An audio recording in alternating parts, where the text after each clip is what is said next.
former prisoner and inmate.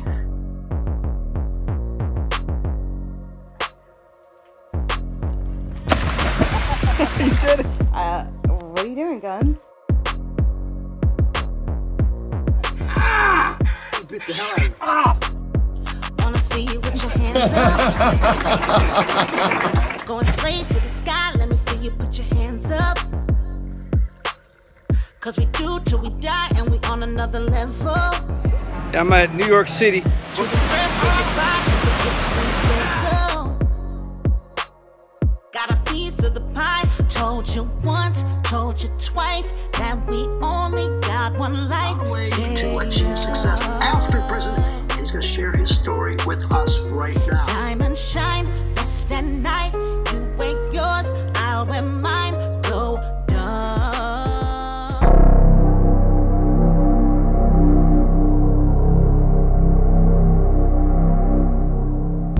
What's up? Street Beats? Been a while since I did one of these. I might note that I'm in a different car. I sold my Jeep simply because I needed something more practical. We did. My wife's car still drives great and going strong, but it's got 250,000 miles on it.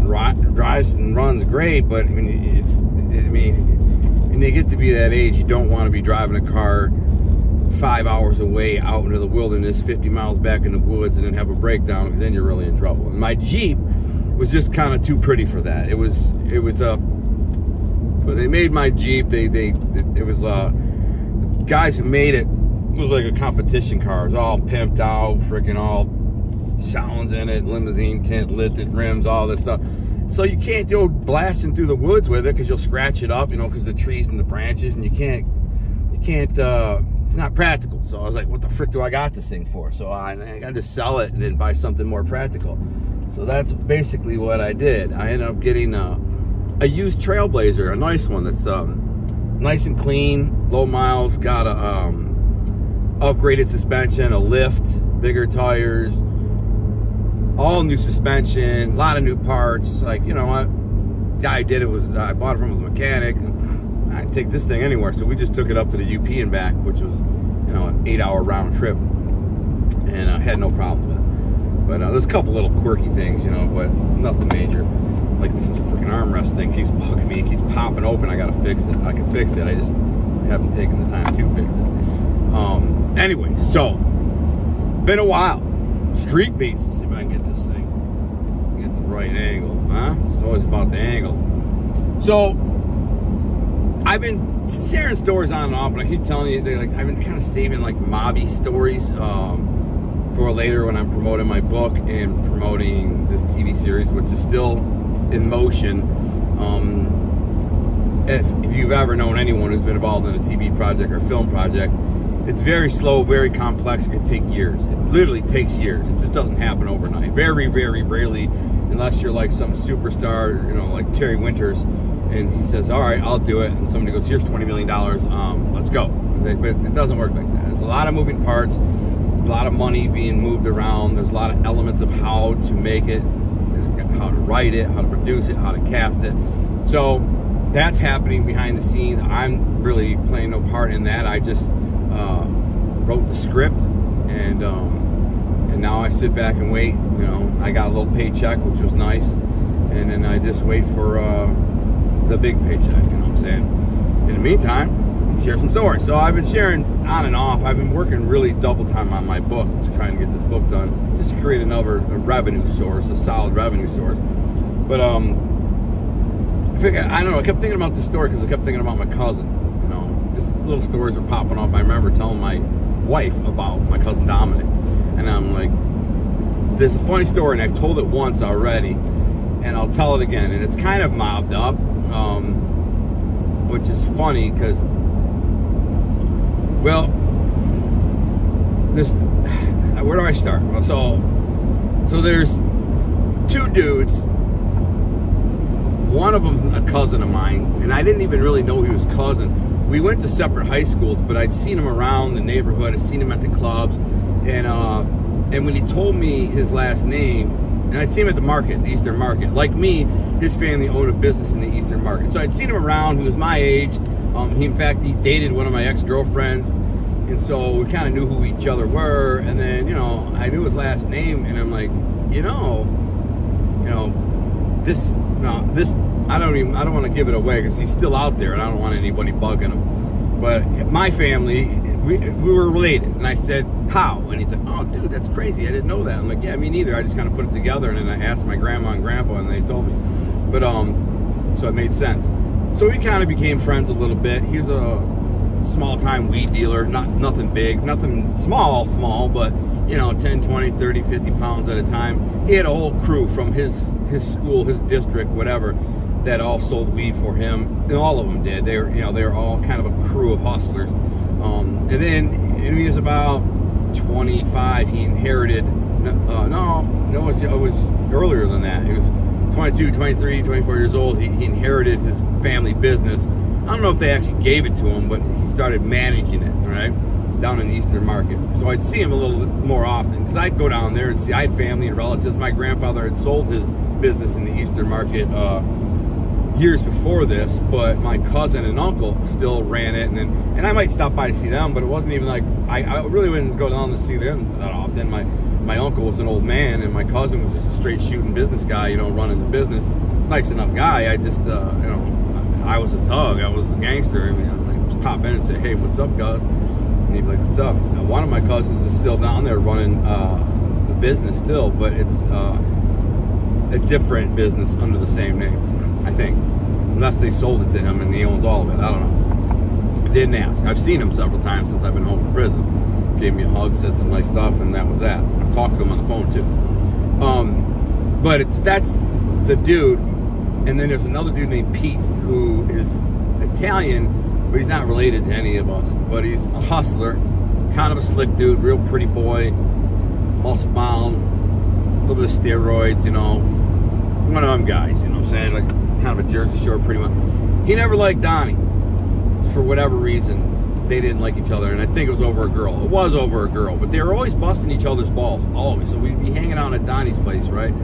Playing cards or dice or just bullshitting, shooting a gift, smoke a joint, hang out, laugh, bust balls. You know, Donnie's running his business, but, you know, his management and employees are kind of doing all the work, so we had time to sit back in his little lounge area, little, cafeteria, if you will, at his warehouse. And we'd be in there hanging out, and I'd stop by and see him now and then. And I'd be with Pete, or Pete. They were friends, but they were busting each other's balls all the time. And anyways, Donnie was also a coke dealer by this point. So he eventually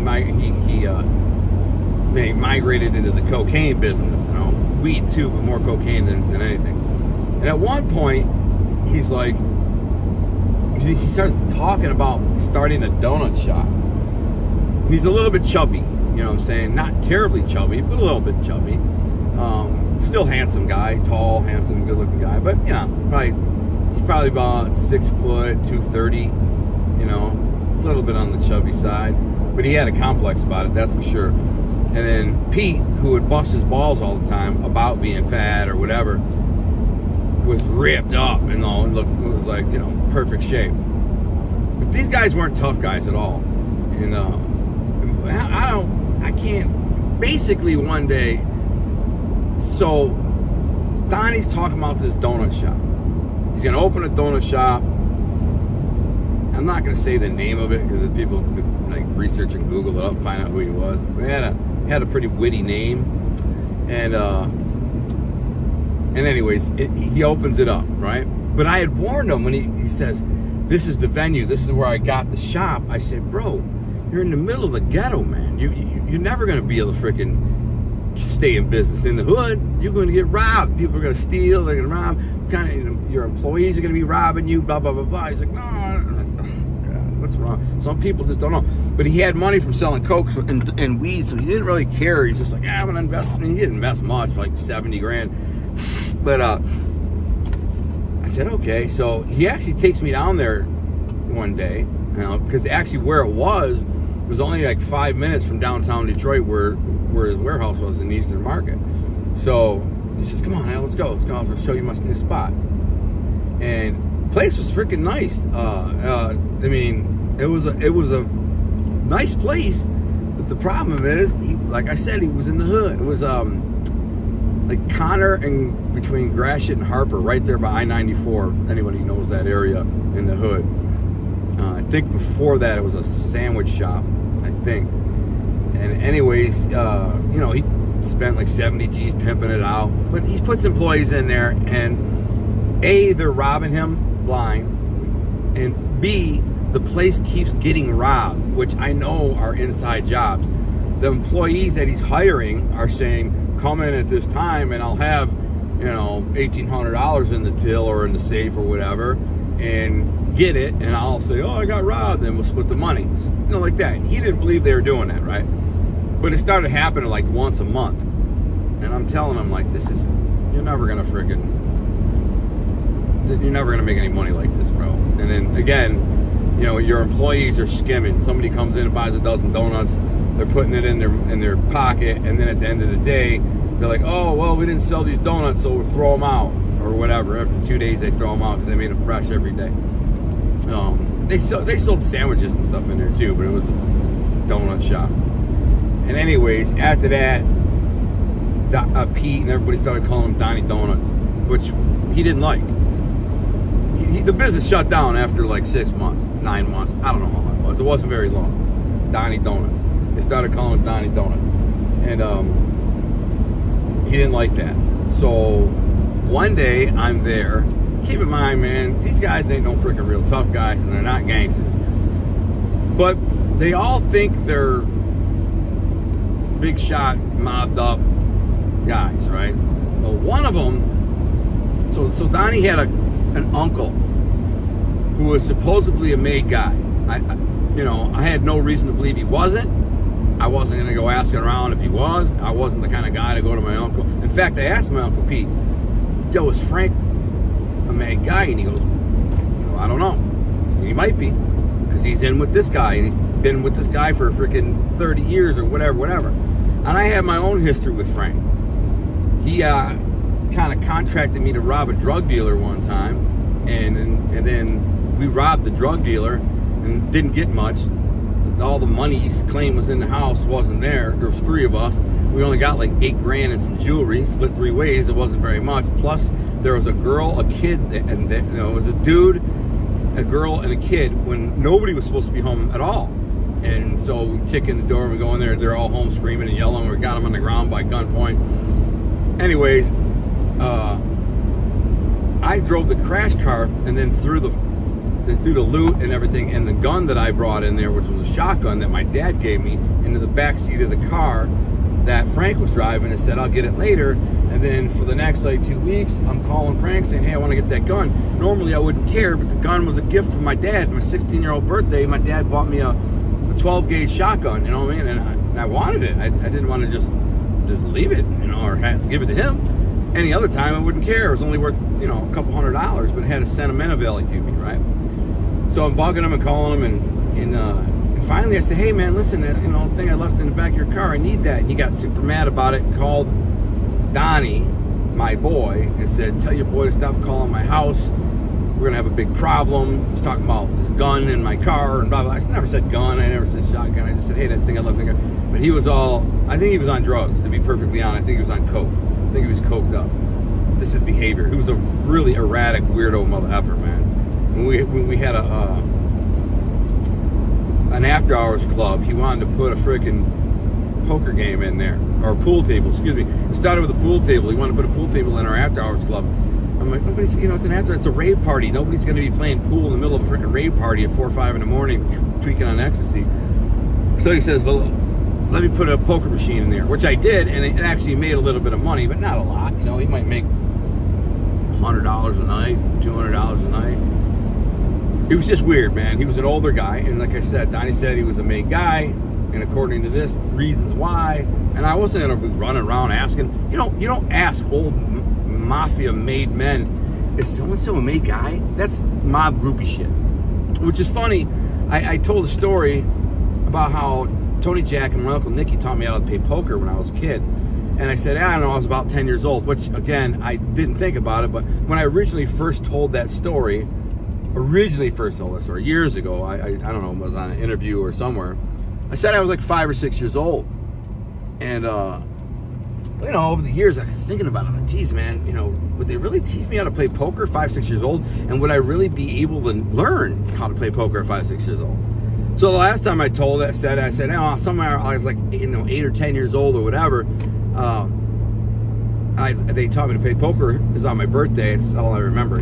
40-year-old story. You're talking 40-year-old. But in hindsight, yeah, it couldn't have been because he was locked up when I was 10. So it must have been when I was 6 or 7 because I believe he was locked up from my age 7 to 14. I didn't even know he was locked up till years later. Still, he started coming around again. And I remember asking my uncle or grandpa or something like, you know, where was he out, you know, all these years? And then my uncle Pete said, yeah, he was locked up. I said, nah, it makes sense. That's it. So I think I was probably 6 or 7, which makes more sense because I do remember I was very, very young. Very young. I remember specifically I just moved in with my grandparents within a year or two, so that's about the right time. I moved in when I was 4 or 5. And it was my birthday. My grandparents and mother threw me a birthday party, and a bunch of my friends and cousins, kind of from the neighborhood in Grosse Pointe where we live, came over. And I remember Tony Jack and my Uncle Nicky both were tall, like kind of slim guys. A lot of the mob guys were kind of shorter and fat. They weren't. They were both wearing suits. They came in there. I don't even think they knew it was my birthday, to be honest with you. But it just happened to be they came by on my birthday, or maybe they did. I don't know. And they both gave me a $20 bill. And my mom says, you know, what do you say to your Uncle Tony Jack? And I'm like, thank you. You know. And I remember saying, you know, not worth 100, was joking. He's a joking little kid. And my mom and my uncle said, you know, come on, give it a break. But anyways, so I was like, wow, that's a lot of money, $20, you know, that's a ton of freaking money when you're 6 years old or 7 years old. Another thing I remember about that day is, you know, he taught us how to play poker, which was fun and interesting. You know, we probably basically got the basics of it. But I shot a peanut into my friend's ear. He was in this, I put a peanut in a spoon, and then like I was right next to him. He was on this side of me, and I'm like, slam! And I shot it, and it went right into his ear, exploded into his ear, and then like he burst out crying, and he ended up having to go to the hospital because they couldn't get it out. It was all smashed into his ear. So it kind of ruined the party. So that's all I remember about that day. But it's you're talking a 43-year-old story.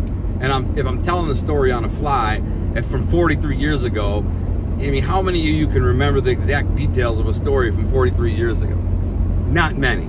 I don't write these out, script them or whatever. I'm just telling you how I remember it. If I get a little off, if I was 7 or if I was 10, you know, these weird, spastic mob groupies like obsessed with me.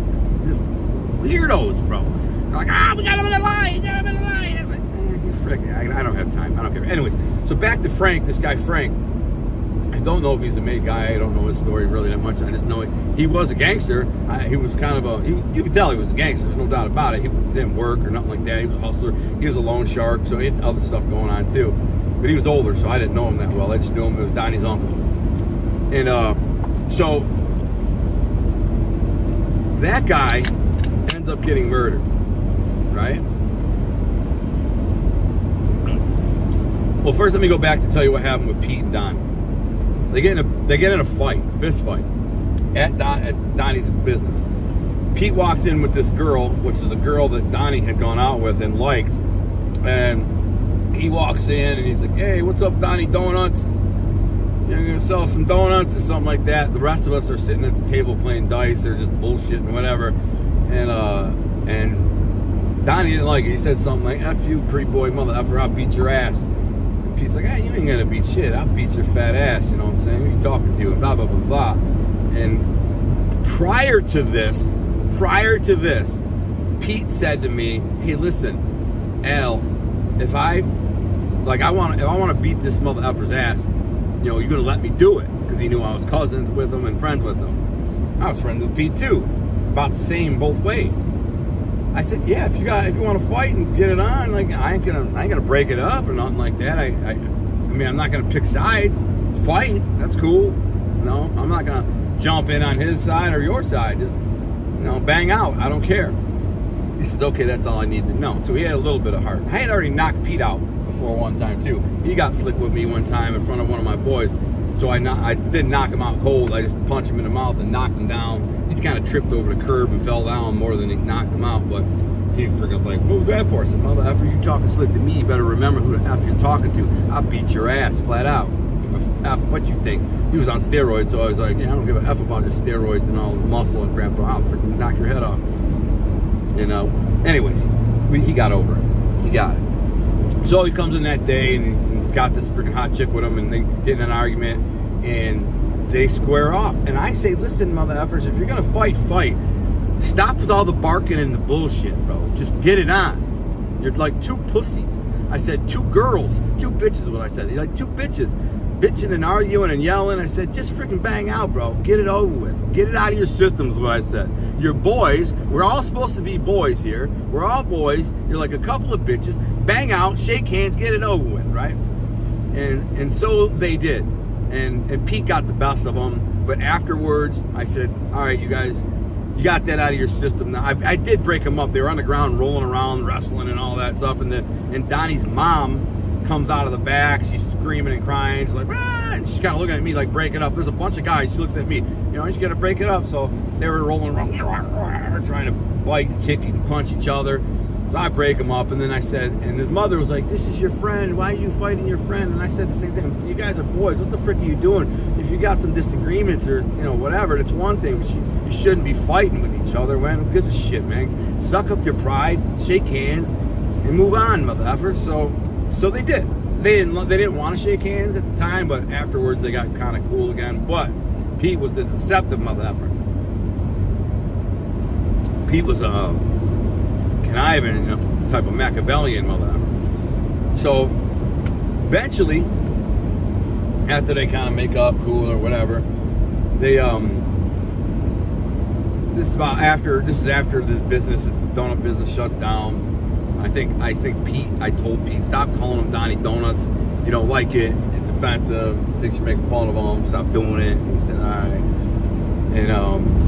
And anyway, so now Donnie starts moving up the ladder in the cocaine game. I don't really know a lot about it, but it turns out that he's got a doctor that, I can't remember if it was the doctor he was selling to or a doctor he was buying from. I think it was a doctor he was selling to. Just one doctor out in like Bloomfield, Michigan, some like big shot, you know, like some surgeon mother effer, you know. It's kind of guy who makes $800,000-$900,000 a year, $1 million a year, and he was buying coke from Donnie. And so like Donnie, it was like Donnie had other customers, but it was like this doctor was his main customer, and he was making a fortune off of him, you know. He was making like, I don't know, $3,000, $4,000, $5,000 a week just off this one guy. And, you know, selling kilos and half kilos or whatever it was. It was a lot. I didn't get into his business. I wasn't that I didn't like the cocaine business and didn't want to be around it. Too many rats, too many freaking scumbags. But then he starts a freaking, this is where he's pretty smart dude. I'll give it to him. He's still out there. He may even watch this. Donnie, I can give it to you, bro. He starts this eye clinic where glasses, a place that sells glasses, right? But he's got a doctor on the line. It could have been the same doctor, come to think of it. I don't know. But he does have a doctor on the line that's helping him pull off these insurance scams. So essentially, anybody who walks in there for an eye checkup will get like a prescription for like, you know, $800 glasses and frames, and he's able to bill it to the insurance.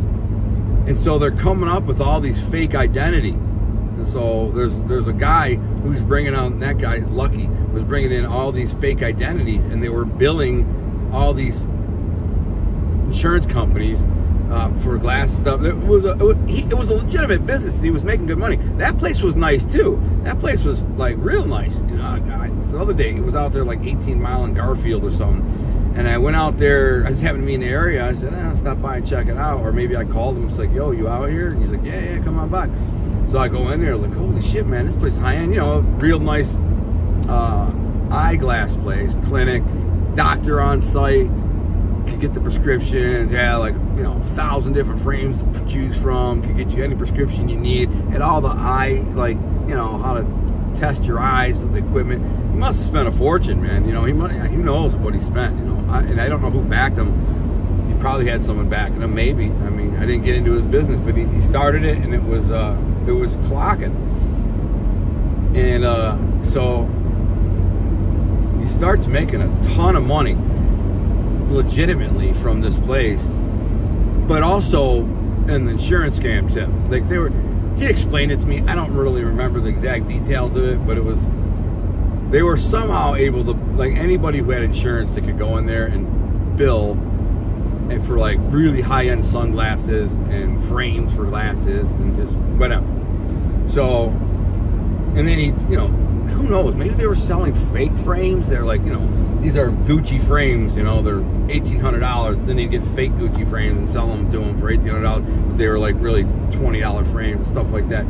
I don't remember the details because I didn't get into it. I didn't care. I had no part of the business. I had no part of the scam.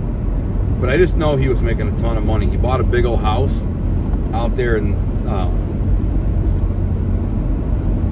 Macomb Township. His house was nice, but it wasn't as nice. All the houses around him were like multi-million-dollar houses. His was like I mean, today his house is probably worth like $600,000 or $800,000. Back then it was probably worth $300,000 or $400,000. But all the other houses in the neighborhood, most of them were like $1 million homes, real ballers. Still, it was a nice ass freaking house. It was beautiful, way nicer than the house I lived in, way nicer than the house that I grew up in, the neighborhood I grew up in, not even remotely close. So then one day, you know, I'm with Pete and I'm talking about it. He says, dude, Don's making all this freaking money from this insurance scam, the eyeglass place, and the coke. He's like, we should shake him down. And I'm thinking, the dude is my cousin. Oh, that's what happened. The Frank dude ended up getting murdered. So Donnie had always been kind of protected at that, you know, he would always kind of, nobody really fucked with him because his Uncle Frank, the May guy, right? So, you know, there were no predators like myself or anyone else kind of coming after him for selling coke and working scams and whatever he was doing. But after Frank died, almost immediately Pete came to me and said, man, we should freaking shake this motherfucker down. And, you know, at first I was like, you know, he's my cousin. And I'm not like first cousin, nothing like that. It'd be like a third cousin, related, true blood. And I like the guy, you know what I'm saying? He was a funny dude. He was a cool dude. He's a little bit on the, I had a history with him, man. There's a whole nother story that involves him, a couple of them. One story was where he was abusing his wife, and her uncle and brother made me set him up to get jumped. But he had it coming and he knew it, so he never like faulted me for that. I told him I saved your life by doing that, because if I wasn't involved, they probably would have killed you. So at least when I did it, I could let them beat you up a little bit and then break it up. But during the beating that they were giving him, the brother, well, Donnie was holding the bottle when they started beating his ass and I was holding him. He dropped the bottle, a beer bottle. It was in an alley behind Wild Woody's nightclub, in kind of an alley back there. And the brother picks up the bottle, which broke, and got the sharp, jagged end of the bottle and stabs him in the throat. Which, of course, I told Donnie afterwards, like, in fact, I got cut. When he stabbed him in the throat, I was holding him, and freaking, like, the glass cut me. And I told him, look at me, man, he stabbed me too. I said, I had no idea he was going to do that, bro. You know, they were supposed to beat your ass, not stab you. I mean, he was mad about it. I said, bro, you've been beating your wife, his niece, and her brother, you know what I mean, who are also guys who are, you know, serious guys, street guys, mobbed up guys, and they knew I was close to them. I like Donnie too because he liked hunting fish. So I get to thinking about it. This is probably 1994, if I had to guess. Maybe 5, something like that. I really wasn't hurting for money. I had money, but the extortion play seemed very easy since he had a bunch of money. and he wasn't protected. So I said, you know, to Pete, I'm like, think about it. He's like, bro, we can get him for a lot, man. I mean, we could get $5,000 a week out of his ass. I'm like, why would he be like? Why would he be scared of us? Why would he pay us $5,000 a week? You know what I'm saying? Like, we're just his boys. I mean, we could threaten to beat him up, but I mean, what's he gonna do? I mean, he can go to the cops. He can press charges, whatever. He says, no. Tell him Tony Jack sent you. Tell him Tony Jack found out you're making all this freaking money, because he knew I had Tony Jack's ear. You know, a little bit. I was nobody, but I mean, I still did talk to Tony Jack from time to time. I'd get called to go do some collections or work security at a poker game or whatever. And I had a few stories with Tony Jack I've shared.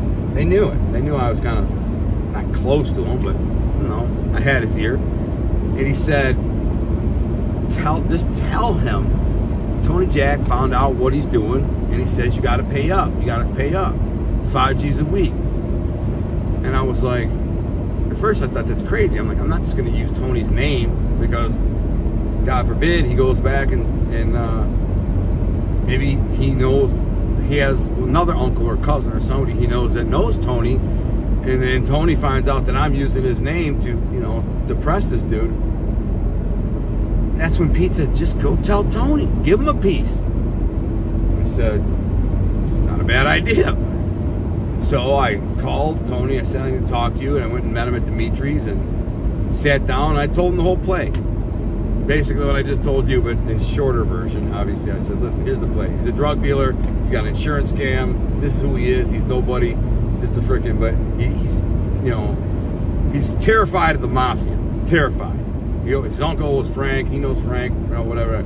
So if I just say, you know, Tony sent me, you know, you got to kick up. You're making too much money. You're unprotected. You're under no umbrella, no ATZ, whatever. I didn't know what Tony's going to say. I kind of thought he might half laugh and say, get the frick out of here. He goes, no, what's in it for me? I said, I don't know. I'll give you a third of what we get, or $1,500 a week. I think I said I'd give you $1,000 a week. That's what I said. You're $1,000 a week. Because I figured we were going to shoot for 5. The guy was making like $20,000 a week, so it was like not going to put a dent in his money. Sure, he's making probably more than that. And then Tony goes, make it 15. That's what he said. So I said, okay, done. So I go, I said, Donnie, I got to talk to you, it's important. And I said, you got to be alone. I went to his store, I locked the door, I went and sat down and said, this is serious business, bro. You know, I tell him, Tony, I talked to Tony, he called me up, he wanted to talk to me, he knows about what you're doing, all the money you're making. He says, bullshit, you're not with anyone, you need to pay up. And I knew he's going to react this way too. He's like, Tony Jack? Tony Jack knows who I am? Or Tony Jack knows what I'm doing? I said, yeah, bro, of course he knows what you're doing. So that's how it works. He just wants me to pay him, because he almost thought it was like he was almost honored. My boss wants to extort me? Oh my God, I can't wait. How much does he want? I'll give it. You know, it's like, and that basically was Donnie. So, you know, once every week or two, I'd swing by his business, this eyeglass place, and I'd pick up an envelope of money, you know, $5,000 a week. The problem is, it didn't last, because this fat ass got busted. No offense, Donnie, if you see this, I'm sorry. No, I meant no disrespect. You were a little fat. You're fat now, but back then you weren't that fat. But he got busted for coke. He got busted selling coke. And well, of course, once he got busted selling coke, everybody was like, "Yo, we don't know you, bro. Get the frick away from us." And but he didn't rat. He got a big lawyer and got out of it. I think he got charged with. I think he did 9 months in jail, in prison. What had happened? He ended up pleading out to whatever. Maybe he did rat. I don't know. Who knows? No offense. I mean, he was selling a lot of coke, so how he got out of frickin'. But he claimed that he had only sold like a couple ounces to some undercover, and it didn't. So it really wasn't a lot. They didn't get him for no bricks, no real weight. Which could have been a lie. He was just telling us this. And the, you know, if we would have pressed the issue, we could have looked done, like, you know, Tony and everyone, Tony, my Uncle Pete, lots of guys, you know, had, and even the boss had access to cops and feds and state cops and locals, prosecutors, judges. They could have looked into it, you know what I'm saying, and found out how much, if he was ratting or whatever. But nobody cared. He was nobody. He wasn't like a freaking mobster, a mob boss, a mafioso, was a maid. Nobody gave a shit. And he basically admitted, you know, I got raided, I got busted for this, that. And like, you know, we're like, okay, cool, game over then. And nobody messed with him again. And then I remember, you know, of course, when somebody gets busted for selling drugs, you ghost their ass. You know what I mean? You don't want nothing to do with them. So, and I didn't. So I remember maybe a year later, somebody says, you know, Donnie gets out, and more than a year later, probably a year and a half, Donnie gets out in a couple months. I remember someone saying, maybe Fat George, I can't remember who it was. They're like, Donnie gets out in a couple months. I'm like, oh, cool, we'll have to, like, you know, throw him a party, whatever. But I don't know, I don't even know how long he had been in at the time, but he did a little bit of time. So anyways, that's the story. Not really mobbed up, but it's kind of funny because, like, it involved Tony Jack for a brief moment to really pull off the freaking story. It didn't last long, I would say, about 2-3 months, man. You know, it was good while it lasted, 2-3 months. You know, me and Pete were splitting like $3 grand, $3,500, whatever it was. You know, so we're talking $1,700 a week. Easy money, man. You know, plus we were hustling, so we always had a ton of money coming in. Pete really didn't hustle. To be honest with you, he was a lazy mama's boy, perfectly honest. You know what I'm saying? So, but his mom and daddy took care of him, so he didn't really need money, but I did. So I was always on the prowl for another scam or racket. But anyways, Donnie, wish you nothing but the best if you watch this. And I'm sure if Tony Jack was alive, he'd just laugh and say, hey man, chalk it off to the game, bro. It's all part of the game. It was nothing personal. I can only imagine what Tony had done in his lifetime like that. Probably 1,000 different scams and hustles and shakedowns and extortions. This is just one of mine. So, funny story. I figured while I was driving to my trout fishing spot, I'm almost to it now, way back in the woods now, I figured I'd share a funny story from back in the day, and just to give you an idea of what a scumbag I was. Just saying. I don't know, man. I don't. At the time, I didn't see myself as a scumbag. I just kind of saw myself as living, existing, trying to survive. But in hindsight, I realized I was a freaking douchebag scumbag. What kind of guy does that to their friend and cousin? But I saw it like this. He was a drug dealer. He was running a scam. He was a con man scam drug dealer. You know, so he was vulnerable to predators like myself and Pete. You know, Pete really wasn't nobody. Still, we got it. We made some money. It's a funny memory, and I thought I'd share it again.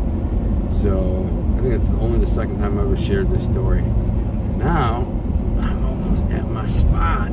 I got a long walk ahead of me. This car drives so nice, you know, compared to my wife's car. It's lifted up. It's got big tires on it and stuff. You know, it's Trailblazer, so it's basically a Chevy Jeep, but it's a nice car. I enjoy it. Enjoy driving it, man. I'm back in here now. I don't have to blast through a bunch of brush and crap. The car right there? No, that's a big rock.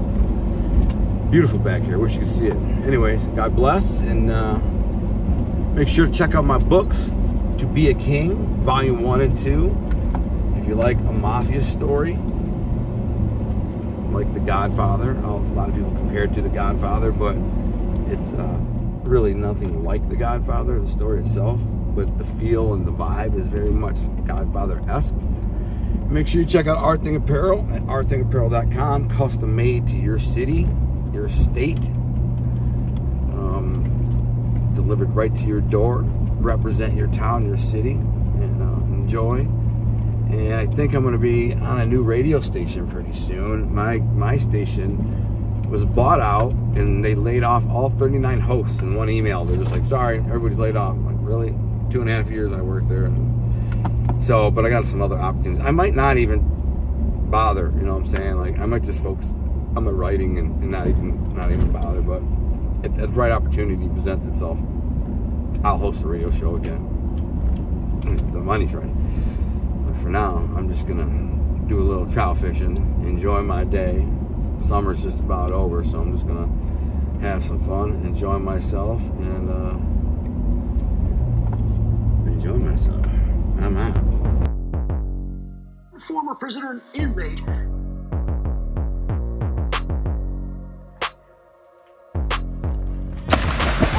You did it. What are you doing, Guns? You bit the hell out of me. Wanna see you with your hands up. Going straight to the sky, let me see you put your hands up. Cause we do till we die and we on another level. I'm at New York City. To the rest of your body, we get some whistle. Got a piece of the pie. Told you once, told you twice that we only got one life. On the way to achieve success after prison, and he's going to share his story with us right now. Diamond shine.